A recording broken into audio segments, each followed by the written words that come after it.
Hello friends and welcome back to motor redefined. मैं हूं आपका होस्ट और दोस्त अरिंदम घोष और फाइनली आज मैं आप लोगों के लिए लेकर हाजिर हूं 2023 या फिर आप कह सकते हैं new Honda CB200X। Title thumbnail से आप लोगों ने समझ लिया होगा। वीडियो के दौरान मैं आप लोगों के साथ इस बाइक की एक डिटेल रिव्यू शेयर करूंगा। अब दोस्तों क्या आप लोगों को चीजें नई और खास देखने को मिल रही है, कितना अभी आपको प्राइस पे करना है और फीचर स्पेसिफिकेशन माइलेज सब कुछ मैं आप लोगों को बताऊंगा ताकि एंड तक आप लोगों को ये एक आइडिया बनाने में हेल्प हो सके कि 2023 में कंपैरिजन अगर आप कर रहे हैं सेगमेंट में दूसरी बाइकों के साथ इस बाइक की तो सही कितना होगा आप लोगों के लिए ये बाइक खरीदना। और दोस्तों आगे बढ़ने से पहले very special thanks to leaders Honda Taratala for providing me this bike ताकि रिव्यू में आप लोगों तक पहुंचा सकूं। वेस्ट बंगाल के हावड़ा हुगली कोलकाता में अगर आप रहते हैं, कोई भी आप होंडा की प्रोडक्ट खरीदना चाहते हैं, कॉन्टैक्ट शोरूम को आप बिल्कुल कर सकते हैं। डिटेल्स आपको अभी स्क्रीन पर दिख रही होगी। तो चलिए दोस्तों शुरू करते हैं। सबसे पहले आप जो की है वो देख लीजिए दोस्तों। होंडा की जो टिपिकल की मिलती है वही आप लोगों को मिल रहा है, चाहे SP हो, हॉर्नेट हो या फिर ये जो प्रीमियम बाइक है ये हो, जो आपको मिल रहा है सेम है। क्या आपको यहाँ पर वेव की चाहिए था? नीचे बिल्कुल कमेंट कीजिएगा। दोस्तों टैंक माउंटेड की स्लॉट तो है, लेकिन यहाँ पर चेंज क्या हुआ है सबसे पहले उसके बारे में बात करते हैं। सबसे पहले बात हो जानी चाहिए दोस्तों कलर में, क्योंकि जब ये डिसकंटिन्यू हुई थी तो आप लोगों को टोटल 3 कलर देखने में मिलता था, लेकिन अभी अगर आप लोग देख रहे हैं तो टोटल 4 कलर आप लोग को मिल रहे हैं। एक्स्ट्रा जो कलर आप लोग को यहाँ पर मिलेगा वो है डिसेंट ब्लू मेटालिक, इसके अलावा आप लोगों को sports red, pearl night, star black, then आप लोग को यहाँ पर मैट सिलन सिल्वर मेटालिक जो कलर है वो भी यहाँ पर देखने में मिल रहे हैं। बाकी चारों ही कलर आप लोगों ने स्क्रीन पर भी देख लिया है। कौन सा कलर आप लोग को ज्यादा अट्रैक्टिव लग रही है बिल्कुल आप नीचे कमेंट कीजिएगा। अब दोस्तों कलर में अगर आप लोग देख रहे हैं तो पहले जो कलर आती थी उससे ये कलर बहुत ज्यादा डिफरेंट नहीं है, लेकिन यहाँ पर इसकी जो एस्थेटिक पार्ट में जो ग्राफिक्स ऐड हुई है ना वो चेंज हुई है। तो क्योंकि यहाँ पर भी चीजें काफी अलग है तो एक बार 360 व्यू में आप लोगों को देना चाहूंगा। फ्रंट में आप देख सकते हैं पूरा यहाँ पर जो ब्लैक कलर की शाइनी ब्लैक कलर आप कह सकते हैं वो आप लोगों को ये जो वाइजर है वो मिल रहा है। होंडा की स्टिकरिंग आप लोगों को मिल रही है। देन आप लोगों को ये जो मैट ब्लैक कलर में आप लोगों को यहाँ पर साइड पैनल मिल रहा है। देन ये स्टिकरिंग आप लोगों को यहाँ पर देखने में मिलता है। अगर आप लोग देख रहे हैं तो सिल्वर कलर में आप लोगों को यहाँ पर जो 200 लिखी हुई है वो देखने में मिलती है। देन पैनल कंप्लीटली आप लोगों को मतलब सिल्वर कलर में मिल रहा है। होंडा की जो लोगो है 3D लोगो वो आप लोग देख पा रहे हैं। फ्रंट में यहाँ पर आप लोग को गोल्डन जो USD है वो मिल रहा है। ब्लैक कलर की आप लोग को यहाँ पर ये जो फाइबर की आप देख सकते हैं ये जो मडगार्ड है वो भी मिल रहा है। देन अगर आप लोग देखते हैं दोस्तों तो लेफ्ट साइड राइट साइड की अगर आप बात की जाए तो यहाँ पर कुछ इस तरीके से ये जो फाइबर पैनल्स है ये आपको मिल रहा है। देखिए दोस्तों एक बात है कि अगर आप लोग फाइबर देख रहे हैं तो काफ़ी हद तक सही मिल रहा है, मतलब फिट एंड फिनिश में अगर आप लोग देख रहे हैं ना तो इसमें आप लोगों को कोई शिकायत की कंपनी मौका यहाँ पर मेरे हिसाब से तो नहीं दे रही है और क्वालिटी भी इसकी काफ़ी तगड़ी है। CB200X यहाँ पर लिखी हुई है, देख सकते हैं ब्लैक और ग्रे कलर की पैनल्स आप लोग को यहाँ पर मिल रही है। मेटालिक मफलर गार्ड है वो भी ग्रे कलर में मिल रही है। सीट जो काउल है वो देख लीजिए ये भी ब्लैक कलर की है। देन ग्रैब हैंडल आप लोग को ग्रे कलर की मिल रही है। रियर जो पोर्शन है वो भी आप देख सकते हैं कंप्लीटली ब्लैक आउट है। देन अगर आप लोग लेफ्ट पोर्शन में आ रहे हैं दोस्तों जो आप लोगों ने राइट में देखा था काफ़ी हद तक वही चीज़ जो है आप लोग को यहाँ पर दोबारा देखने को मिल रही है।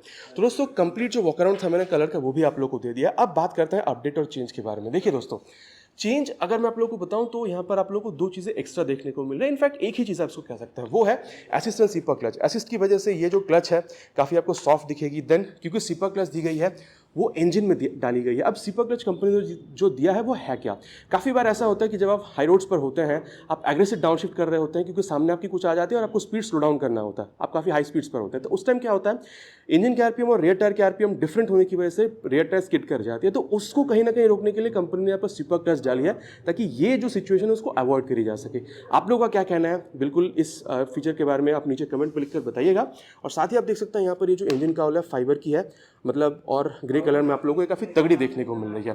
तो दोस्तों ये तो एक सेफ्टी फीचर कंपनी ने ऐड किया है। देन अगर आप लोग देखते हैं दोस्तों तो एक अपडेट भी कंपनी ने दिया हुआ जो कि अभी बहुत ज़्यादा कॉमन बन चुकी है, वो है OBD2 और ये E20 की अपडेट। अब ये OBD2 है दोस्तों तो BS6 phase 2 की जो एमिशन नॉर्म है उसको ये मानकर बिल्कुल चलती है ताकि एनवायरमेंट फ्रेंडली बन सके। और क्योंकि यहाँ पर E20 है तो 20% इथेनॉल और 80% पेट्रोल से बनने वाली फ्लेक्स फ्यूल अगर कभी इंडियन मार्केट में आती है तो इस फ्यूल के साथ भी ये जो इंजन है आराम से रन कर जाएगी, कोई प्रॉब्लम नहीं होगी। बाकी अभी की जो फ्यूल मार्केट में मिले उसके साथ तो ये रन करेगी।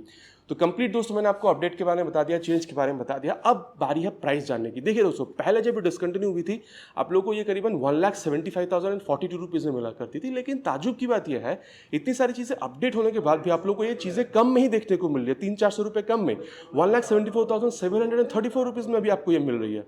बाकी प्राइस के बारे में आप लोगों का क्या कहना है इतनी सारी अपडेट के बाद भी बिल्कुल आप नीचे कमेंट में लिखिएगा। अब दोस्तों बात करते हैं कि चीज़ें आप लोगों को और यहाँ पर मिल क्या करिए। जैसे ही हम लोग यहाँ पर से की को ऑन करते हैं तो फ्रंट में अगर आप लोग देख रहे हैं तो यहाँ पर ये जो DRL है वो आप लोग को यहाँ पर देखने में मिल जाएगा।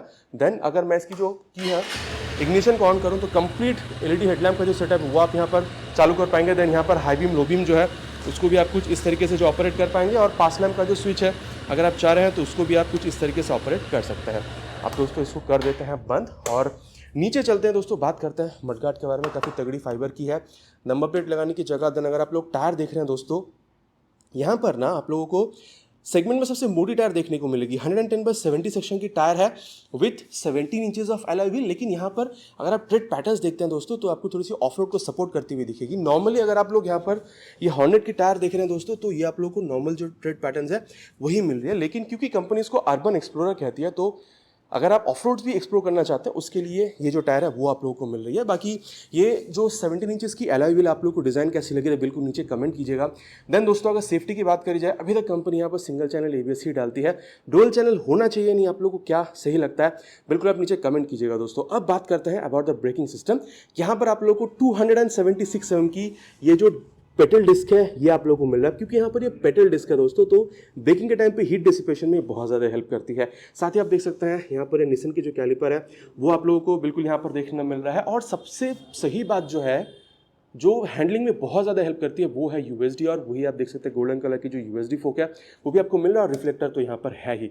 अब दोस्तों अगर आप इसको कंपेयर अगर करते हैं विद एक्सपल्स 200, बाकी वो 200 सीसी में आती है आई नो, बट हाँ प्राइस काफ़ी हद तक उसकी भी इसके साथ साथ मतलब मैच करती है। तो टायर वगैरह अगर आप लोग देखते हैं यहाँ पर आपको मोटी ज़रूर मिलती है, ठीक है, वहाँ पर 90 है, यहाँ पर 110, लेकिन वहाँ पर 21 इंच की व्हील है और यहाँ पर 17 इंच की। बाकी वहाँ पर स्पोक व्हील मिलता है और यहाँ पर आप लोगों को ये एलॉय व्हील मिलता है। तो ये ट्यूबलेस भी है, वो ट्यूबलेस आपको नहीं मिलती है। वहाँ पर यूएसडी नहीं है, यहाँ पर यूएसडी है। तो ये कुछ चेंजेस है, बाकी ब्रेकिंग सिस्टम वहां पर भी आपको सेम ही देखने में मिलता है। अब बात करते हैं दोस्तों power house of the bike, engine के बारे में। देखिए दोस्तों ये वही चीज है जो आप लोगों को हॉर्नेट में मिलता है, चाहे आप इंजन देखिए या फिर चाहे आप फ्रंट पोर्शन देख लीजिए। इंजन अगर आप लोग यहां पर देख रहे हैं 184.4 CC 4 stroke air cooled full injected engine आपको मिलता है। बाकी किक स्टार्ट यहां पर नहीं है।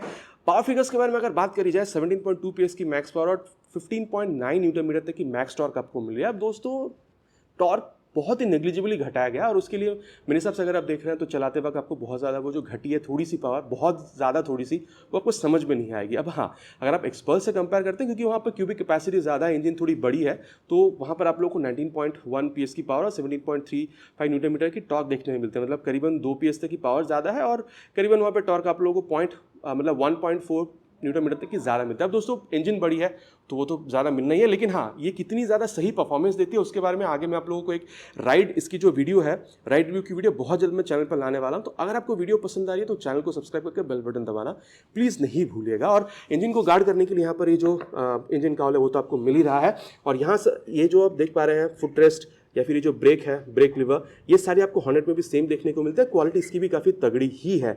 और अगर आप लोग यहाँ पर एग्जॉस्ट देख रहे हैं दोस्तों, तो सेम हॉर्नेट वाली आपको मिल रही है। मेटालिक जो मतलब एग्जॉस्ट, मतलब आप मफलर कवर कह सकते हैं, वो आपको मिल रहा है। और जो साउंड है दोस्तों ये भी आप लोग सुन लीजिए।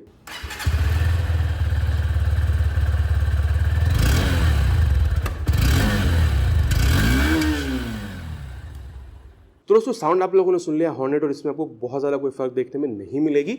अब अगेन मैं इसकी जो की है उसको एक बार दोबारा ऑन करना चाहूँगा ताकि रेयर पोर्शन के बारे में मैं आप लोगों को बता सकूँ। अब देख सकते हैं वही चीज़ है जो आप लोगों को हॉर्नेट में देखने को मिल जाती है।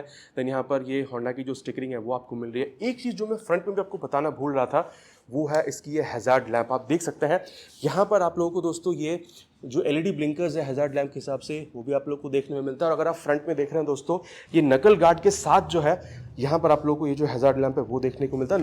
नकल गार्ड की जो क्वालिटी है दोस्तों ये भी काफ़ी सही है, और यहाँ पर ये भी आपको चीज़ एलईडी में ही देखने में मिल जाती है। इसको दोस्तों आप बंद कर देते हैं। देन यहाँ पर आप देख सकते हैं ये नंबर प्लेट लगाने की जगह, रिफ्लेक्टर, और यहाँ पर आपको एलईडी की लाइट मिलती है, बल्ब की नहीं, ठीक है। और कीचड़ से बचाने के लिए ये जो स्ट्रक्चर है वो आप लोग को मिल रहा है। अब बात करते हैं दोस्तों रियर में टायर की। यहाँ पर आप लोग को 140/70 सेक्शन के टायर मिल रही है, बस 17 inches of alloy wheel. Again मैं कहूँगा ट्रेड पैटर्न्स ऑफ रोड को सपोर्ट करती है, साथ ही सेगमेंट में सबसे मोटी टायर भी आप लोग को यहाँ पर देखने में मिल जाएगी, ठीक है।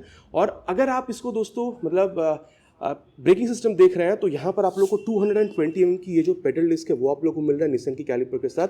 बाकी बॉक्स सेक्शन स्विंग आर्म है, और यहाँ पर आप लोग को मोनोशॉक जो है वो तो मिल ही रहा है। अब देखिए अगर आप लोग मोनोशॉक या फिर अगर आप लोग ब्रेकिंग देख रहे हैं तो एक्सपल्स में भी सेम है, लेकिन वहाँ पर टायर जो 120 की मिलती है। अगेन मैं कहूँगा वहाँ पर 18 इंच की स्पोक व्हील आती है, लेकिन यहाँ पर 17 इंच की ये अलॉय व्हील आ रही है। अब दोस्तों कंपनी ने मतलब आप कह सकते हैं एक्सपल्स को ऑफ रोड मतलब हार्डकोर ऑफ रोड के लिए मतलब उसको डिज़ाइन किया, लेकिन यहाँ पर मतलब आप सिटी राइड्स के साथ ओकेशनल ऑफ रोड्स के लिए कंपनी ने इसको यहाँ पर डिज़ाइन किया है, तो थोड़ी सी डिफरेंस आपको शायद समझ में आ ही गई होगी। अब दोस्तों बात करते हैं इसकी लेफ्ट पोर्शन के बारे में। यहाँ पर अगर आप देख रहे हैं तो ये साड़ी गार्ड जो है वो मिल रही है। अब साड़ी गार्ड को भी गार्ड करने के लिए यहाँ पर ये जो फाइबर की स्ट्रक्चर है वो आपको देखने में मिलता है। बाकी यहाँ पर जो ओपन इंजन सिस्टम है वो आप लोग को मिल रहा है। फुट रेस्ट वगैरह की जो क्वालिटी है पिलियन की, ये आपको काफ़ी सही मिल रही है। बाकी ये अगर मतलब एल्यूमिनियम वाली हो जाती तो शायद और बेहतर होता। क्या कहना है आपका इस स्ट्रक्चर के बारे में, बिल्कुल नीचे लिखिएगा। अब दोस्तों मेन स्टैंड है, साइड स्टैंड है, side stand indicator of sensor भी आपको मिल रहा है। और वही 5 स्पीड गियर बॉक्स आपको यहाँ मिल रहा है जो हॉर्नेट पे मिलता है, 1 डाउन एंड 4 अप। अब दोस्तों बात करते हैं अबाउट द डायमेंशन। यहाँ पर आप लोगों को 810 mm की जो सीट हाइट है वो आपको मिल रही है। सीट आप देख सकते हैं कुशनिंग वगैरह आप लोगों को सही मिल रहा है, मतलब सॉफ्ट नहीं है लेकिन कंफर्टेबल है। और ये सीट दोस्तों आप लोगों को हॉर्नेट से अलग मिल रही है, हॉर्नेट वाली सीटें नहीं है। और दोस्तों अगर आप लोग देख रहे हैं तो जो स्पेशियस है मतलब सीट वो भी आपको मिल रहा है। तो मेरे हिसाब से अगर आप लॉन्ग रोड्स मतलब लॉन्ग राइड्स पर भी जा रहे हैं आपको प्रॉब्लम नहीं होनी चाहिए। और पकड़ के बैठने के लिए जो ग्रैब हैंडल है काफ़ी तगड़ी वाली वो तो आपको मिल ही रही है। और आपका हाइट अगर दोस्तों अराउंड 5'4" तक की भी है ना, इस बाइक को आप आराम से मैनेज कर पाएंगे, कोई प्रॉब्लम आपको नहीं होगी। देन दोस्तों अगर आप लोग यहाँ पर इसकी टैंक देख रहे हैं तो ये टैंक आपको भले ये फाइबर की मिल रही हो लेकिन अंदर जो एक्चुअल टैंक है वो आपको मेटल की मिलती है और वो 12 लीटर की मिलती है। और वहाँ आप लोग करीबन 40 से 45 किलोमीटर तक की जो माइलेज है वो भी आप यहाँ पर बिल्कुल एक्सपेक्ट कर सकते हैं। और दोस्तों वही अगर मैं आप लोग को ग्राउंड क्लियरेंस के बारे में बताऊं तो यहाँ पर आप लोगों को 167 mm की देखने में मिलती है। और ओवरऑल वेट अगर आप लोग देख रहे हैं तो ये 147 किलोग्राम की आपको देखने में मिलती है। अगर आप लोग इसको हॉर्नेट से कंपेयर करते हैं तो करीबन 5 किलो तक आपको भारी दिखेगी। लेकिन दोस्तों अगर आप इसको एक्सपल्स 204V से कंपेयर करते हैं तो वो आप लोग वहाँ से यहाँ पर आप लोग को करीबन 9 किलोग्राम तक ये मतलब हल्की दिखेगी। और वही अगर आप लोग उसकी प्रो मॉडल में चले जाते हैं तो उससे ये आप लोगों को करीबन 11 किलोग्राम हल्की दिखेगी। तो ये तो ओवरऑल एक मतलब कंपैरिजन मैंने आपको बता दिया। सीट हाइट की भी अगर बात करी जाए दोस्तों तो एक्सपल्स में ज़्यादा है, करीबन 810, और एक्सपल्स की जो प्रो वर्जन है वहाँ पर तो 825 mm तक की है। तो उसके हिसाब से भी अगर आप देख रहे हैं तो ये आपको थोड़ी सी नीचे ही दिखेगी। और वहीं अगर मैं आप लोगों को इसकी हैंडल बार और मीटर कंसोल के बारे में बताऊँ, सबसे पहले की को ऑन कर लेते हैं। असिस्टेंट स्लीपर क्लच है तो ये हल्की आपको दिखेगी। देन यहाँ पर आप लोग को जो पास लैम्प का स्विच है वो मिल रहा है, high beam, low beam, then turn indicators. Horn is decent, बहुत ज़्यादा लाउड नहीं कहूँगा। देन राइट में आप लोगों को किल स्विच जो है वो मिल रहा है। देन हैजार्ड लैम्प का जो स्विच है वो भी आप लोग देख पा रहे हैं। और नीचे है इंजन ऑन करने का स्विच। मैंने आप लोगों को एग्जॉस्ट साउंड ऑलरेडी सुना दिया है। देन दोस्तों अगर मैं आप लोगों को इसकी मीटर कंसोल अगर मैं बताऊं तो वही है जो आप लोगों ने यहाँ पर हॉर्नेट में देखा था, काफ़ी हद तक सेम में आप देख सकते हैं। ये पूरा एक बार ये स्वाइप भरती है। देन आप लोगों को जो टैकोमीटर है वो दिख रहा है, स्पीडोमीटर है, देन टाइम आप लोग को दिख रही है, गियर पोजिशन सेंसर है, फ्यूल गेज सेंसर है, बैटरी का जो वोल्टेज है वो दिखा रही है। एक बार अगर मैं मोड का बटन आप लोगों को यहाँ पर इस्तेमाल करके बताऊँ तो देखिए ओडोमीटर दिखा रही है, ट्रिप 1 ट्रिप 2 भी आप लोग को बता रही है। और यहाँ पर जो बैटरी वोल्टेज है ये आप लोग को बता रहा है। देन दोस्तों अगर यहाँ पर आप लोग यहाँ पर साइड स्टैंड को अगर गिरा कर रखते हैं तो आप देख सकते हैं साइड स्टैंड जो इंडिकेटर है वो भी आप लोग को दिख जाएगी। देन हैजार्ड लैम्प क्योंकि अभी ऑन है तो वो भी आप लोग को दिख रही है। एबीएस का सेंसर, न्यूट्रल पोजीशन सेंसर, अगर आप लोग टर्न सिग्नल्स वगैरह इस्तेमाल करते हैं तो वो तो आपको दिख ही रहा है। पास लैम्प का अगर आप इस्तेमाल करते हैं तो वो सारी जो चीज़ें वो भी आप लोग को यहाँ पर बिल्कुल दिख जाएगी। और मोटर सेट का 2 बटन तो आप लोग को यहाँ पर मिल ही रहा है। बाकी दोस्तों ये जो लुक है ना, मतलब ये जो मीटर कंसोल ये आप लोगों को ये जो सीट है उससे आप लोगों को थोड़ी सी ऊंची दिख रही है। तो अगर आप थोड़ी सी नज़र नीचे करते हैं तो ये भी आप लोग को दिख जाती है। बाकी ये जो लुक है दोस्तों कॉकपिट का लुक, ये आप लोग को देखने में कैसी लग रही है बिल्कुल आप नीचे कमेंट में लिखकर बताइएगा। और दोस्तों जहाँ तक बात है ये मिरर की, तो ये जो मिरर है और अगर आप लोग यहाँ पर हॉर्नेट की मिरर देख रहे हैं दोस्तों, दोनों में बहुत ज़्यादा डिफरेंस आपको समझ में नहीं आएगी। रियर व्यू भी आपको काफ़ी अच्छी ही मिलती है। और पहले मैंने आपको बताया था कि यहाँ पर ये जो मतलब ये नकल गार्ड है ये प्लास्टिक की है या फिर आप फाइबर कह सकते हैं, लेकिन क्वालिटी इसकी आपको काफ़ी तगड़ी ही देखने में मिल जाती है। तो दोस्तों कंप्लीटली बाइक के बारे में हम लोगों ने यहाँ पर डिस्कशन कर लिया है। और अब सत्यवचन की घड़ी कितना ज़्यादा सही होगा आप लोग के लिए ये बाइक खरीदना। दोस्तों मैंने आप लोग को ऑलरेडी बताया है अबाउट एक्सपल्स 200 और 204V। अब देखिए दोस्तों मैंने आप लोग को ऑलरेडी एक्सपल्स 204V के बारे में बताया है। अब वहाँ पर अगर आप लोग देख रहे हैं दोस्तों प्राइस आप लोग को 1,68,000 से 1,70,000 में मिलती है। प्रो मॉडल करीबन यही आप लोग को 1,73,000 से 75 के बीच में मिल जाएगी। तो मैं ये कह सकता हूँ दोस्तों अगर आप लोग को बहुत ही ज़्यादा मतलब ऑफ रोडिंग करना है प्रोफेशनल लेवल वाला तो आप एक्सपल्स 204V प्रो मॉडल पर जा सकते हैं। या फिर अगर आपको मतलब ऑफ रोड करना ही है, देखिए दोस्तों अगर आप लोग एक्सपल्स 204V या फिर एक्सपल्स 204V प्रो मॉडल के साथ कंपैरिजन कर रहे हैं तो मैं बिल्कुल कहूँगा प्राइस रेंज अगर आप लोग देख रहे हैं तो इसी के बहुत करीब आ जाती है। लेकिन मैं ये कह सकता हूँ अगर आप लोगों को ऑफ रोडिंग ज़्यादा करनी है या फिर आप लोगों को थोड़ा सा प्रोफेशनल ऑफ रोडिंग वाला वो जो फील लेना है, अगर आप लोगों को सेम ही बाइक में जो एडजस्टेबल जो सस्पेंशन वगैरह है, या फिर अगर आप चाह रहे हैं कि जो ब्लूटूथ एनेबल मीटर कंसोल है, टर्न बटन नेविगेशन, ये सारी चीज़ आपको चाहिए थी, कॉल एसएमएस अलर्ट वगैरह, या फिर मैं ये कह सकता हूँ कि अगर आपको एबीएस मोड्स वगैरह चाहिए ऑफ रोडिंग बाइक में, क्योंकि आप ज़्यादा ऑफ रोडिंग करते हैं तो आप एक्सपल्स 204V पे जा सकते हैं। लेकिन दोस्तों जब आप इस बाइक पे आ रहे हैं ना, मैंने आपको ऑलरेडी कहा है कि कंपनी इसको अर्बन एक्सप्लोरर के हिसाब से आप लोग को यहाँ पर ही पोर्ट्रे करती है। मतलब आप सिटी राइड्स भी करते हैं, कंफर्टेबल राइड भी आप लोग को चाहिए, साथ ही आप लोग को ये भी चाहिए कि आप ओकेशनल जो ऑफ रोड्स है वो भी आप करते हैं। आपको ये भी चाहिए था कि भाई मुझे होंडा की जो रिलायबल इंजन है ये चाहिए, एक कंफर्टेबल सीटिंग पोजीशन चाहिए, स्पेशियस सीट चाहिए, आप लोग को माइलेज भी 40 से 45 किलोमीटर के बीच में चाहिए, क्योंकि आप ज़्यादा सिटी राइड्स करते हैं। यूएसडी फोक, मोटे चक्के, मोनोशॉक सस्पेंशन, ये सारी चीज़ें आपको चाहिए थी। और बजट आप लोगों का 1,70,000 से 75,000 के बीच में था। साथ ही ये जो एलईडी हेडलैम्प है या फिर ये जो ब्लिंकर्स वगैरह है, हैजार्ड लैम्प, ये सारी चीज़ें आप लोगों को चाहिए थी होंडा की बाइक में, ठीक है। और 1,75,000 तक की अगर आपकी बजट थी, ये जो बाइक है न्यू होंडा CB 200X आप लोगों के लिए एक बहुत बेहतरीन बाइक बिल्कुल साबित हो सकती है। आशा करता हूं दोस्तों वीडियो आप लोगों को पसंद आई होगी। बहुत जल्द मिलेंगे इसी तरह के एक नए वीडियो में एक नए बाइक के साथ। Till then ride safe and जय हिंद।